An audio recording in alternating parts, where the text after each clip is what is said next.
Look, if we're really going to deep dive into this 3-0 Brazil victory over Scotland, we have to look past the scoreboard and understand the tactical anatomy of what happened in Miami. From the moment the whistle blew, you could feel the humidity in the air.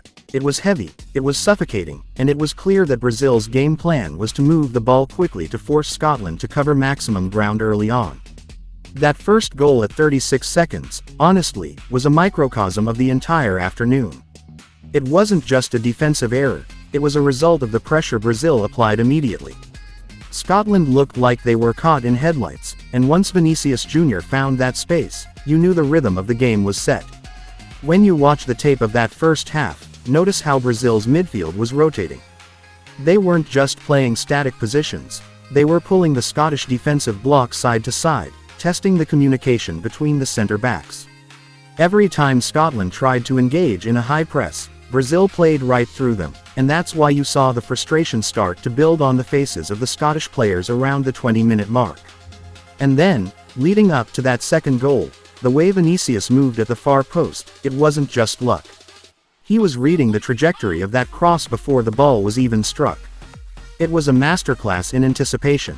Now, let's talk about that second half, because it's easy to look at a 3-0 scoreline and think it was one-way traffic, but that's not entirely fair to Scotland. There were at least 2, maybe 3 moments where they really pushed the envelope. That header from the corner, the one where Alisson had to stretch to push it over the bar, that was a turning point.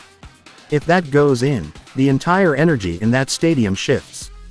The crowd was tense, the humidity was sapping the energy out of the players, and a 2-1 game changes everything. But Alisson was essentially a wall. His positioning was immaculate. Even when Scott McTominay started driving forward, trying to force the issue, Brazil's back four remained so disciplined. They didn't bite on the individual challenges, they kept their shape, they doubled up when they needed to, and they allowed Scotland to run themselves into the ground. By the time the third goal came around, the game had really opened up. Brazil brought on some fresh legs, and the tactical flexibility they showed was incredible. It wasn't just about the attacking flair, it was about managing the clock. They knew exactly when to slow it down, when to keep possession, and when to catch Scotland on the transition. Seeing players like Neymar get minutes on the pitch, even late in the game, brought a whole different level of confidence to that squad.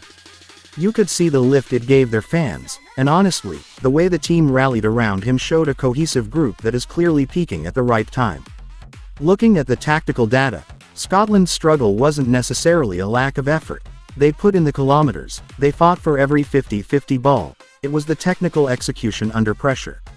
Whenever they won the ball back, they had 1, maybe 2 seconds before a yellow shirt was in their face. That relentless defensive pressure is what Brazil is famous for, and they executed it to perfection today.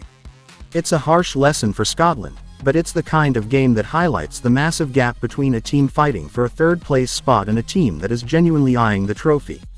Brazil looked composed, clinical, and most importantly, balanced. They didn't take unnecessary risks, and they made sure that every time they went forward, they ended the sequence with a shot on goal.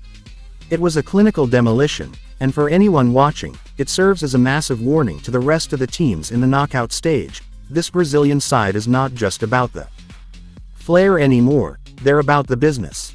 As we look ahead, the questions for Brazil are minimal, but for Scotland, they really need to dissect why those gaps appeared in their backline during the transition phases.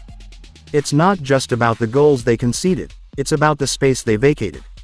In a tournament like this, you cannot give a player like Vinicius an inch, let alone a yard, and he punished them every single time.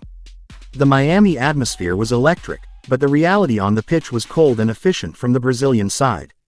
It really leaves you wondering, if this is the level of play we're seeing from them in the final group game, what are they going to look like when the pressure truly ramps up in the round of 32? It's going to be a fascinating journey to watch, and this match will definitely go down as one of the most dominant performances of the group stage. They didn't just win. They controlled every single variable, from the pace of play to the final third precision, and that is how you top a group in style. What was your biggest takeaway from how Brazil managed their defensive transitions during those late Scottish